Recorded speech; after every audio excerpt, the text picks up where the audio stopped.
আসসালামু আলাইকুম রহমতুল্লাহ। সম্মানিত দর্শক, আজকে আমরা জানব শবে কদরের রাত্রিতে কোন সময় 11 বার সূরা ইখলাস পাঠ করলে কি হয়, কি লাভ হয়।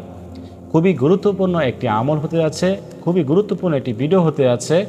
আপনারা সম্পূর্ণ ভিডিওটি দেখবেন, দেখে আমলটি শিখে করার চেষ্টা করবেন।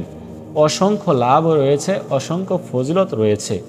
আপনারা যারা এই আমলটি করতে চান তারা অবশ্যই এই ভিডিওটি সম্পূর্ণ আপনাদেরকে দেখতে হবে, তারপর আপনাদের আমলটি করতে হবে।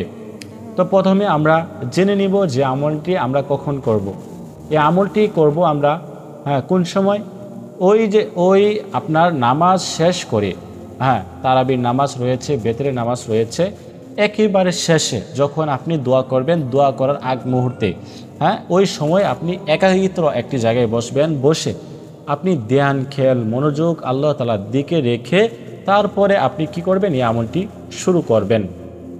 প্রথমে 3 বার ইস্তিগফার পাঠ করবেন, আস্তাগফিরুল্লাহ আস্তাগফিরুল্লাহ আস্তাগফিরুল্লাহ। তারপরে 3 বার দুরূদ শরীফ পাঠ করবেন, যেরকম আল্লাহুম্মা সাল্লি আলা মুহাম্মাদ ওয়া আলা আলি মুহাম্মাদ কামা সাল্লাইতা আলা ইব্রাহিম ওয়া আলা আলি ইব্রাহিম ইন্নাকা হামিদুম মাজিদ। আল্লাহুম্মা বারিক আলা মুহাম্মাদ ওয়া আলা আলি মুহাম্মাদ কামা বারাকতা আলা ইব্রাহিম ওয়া আলা আলি ইব্রাহিম ইন্নাকা হামিদুম মাজিদ। এরকমভাবে 3 বার দুরূদ শরীফ পাঠ করে নেবেন। তারপরে আপনি কি করবেন? যারা দুরূদ শরীফ পারেন না তারা শুধুমাত্র সাল্লাল্লাহু আলাইহি ওয়াসাল্লাম কয়েকবার পাঠ করে নেবেন। তারপরে সূরা ইখলাস 11 বার পাঠ করতে হবে আপনাকে। 11 বার সহিহ শুদ্ধভাবে 11 বার পাঠ করে নিতে হবে। যারা সূরা ইখলাস পারেন না সহিহ শুদ্ধভাবে, আজকের এই ভিডিও থেকে আপনারা শিখে নেওয়ার চেষ্টা করবেন। শিখে সকলেই, আমার মা বোনেরা রয়েছেন, আমার ভাইরা রয়েছেন, সকলেই ইনশাআল্লাহ এই আমলটি করবেন। করবেন, অনেক ফজিলত লাভ রয়েছে আমি বলবো। তো আপনারা সূরা ইখলাস 11 বার পাঠ করবেন। আমি পাঠ করতেছি, আপনারা শিখে নেন। আউযু বিল্লাহি মিনাশ শাইতানির রাজিম, বিসমিল্লাহির রহমানির রহিম। কুল হুয়াল্লাহু আহাদ, আল্লাহুস সামাদ, লাম ইয়ালিদ ওয়া লাম ইউলাদ ওয়া লাম ইয়াকুল লাহু কুফুয়ান আহাদ। হাতের মধ্যে গনে গনে আপনারা পাঠ করা শুরু করবেন।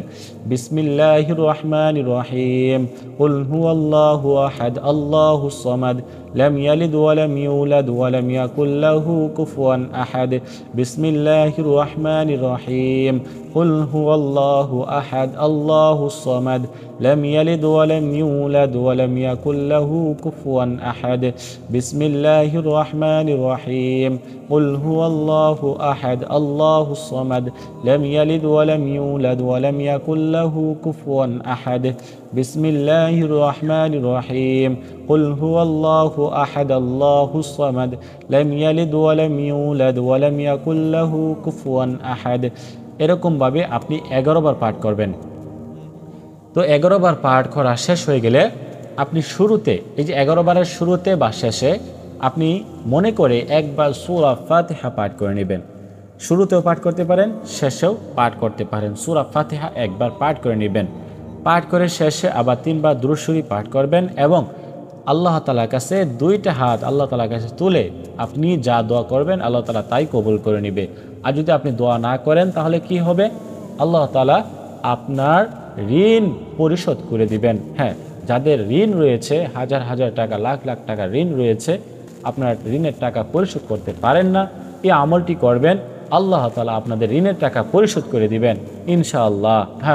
আপনারা যাদের ঋণ নিয়ে ব্যস্ত, মানে ঋণ নিয়ে আপনারা চিন্তিত আছেন, অনেক ধরনের ঋণ পেরেশানির মধ্যে রয়েছেন, আপনাদের পেরেশানি আল্লাহ তাআলা দূর করে দিবেন, আপনাদের দুশ্চিন্তা আল্লাহ তাআলা দূর করে দিবেন, আপনাদের সমস্যাগুলো আল্লাহ তাআলা সমাধান করে দিবেন। বিশেষভাবে আপনার ঋণ থাকলে এই আমলটি সবে কদরের রাত্রে আপনারা করতে পারেন। করলে আল্লাহ তাআলা আপনাদের ঋণগুলো আল্লাহ তাআলা গায়বী খাজানা থেকে দিয়ে দিবেন ইনশাআল্লাহ। আপনি চিন্তাও করতে পারবেন না আল্লাহ তাআলা কোথা থেকে দিয়েছেন। তো আপনারা অবশ্যই এই যে যাদের ঋণ রয়েছে আপনারা বিশেষভাবে আমলটি করবেন, এবং যাদের অভাব অনটন রয়েছে, টাকা পয়সার সমস্যা রয়েছে, তারা অবশ্যই আমলটি করবেন সবে কদরের রাত্রিতে। তো আজকের মতো এই পর্যন্তই। আল্লাহ হাফেজ।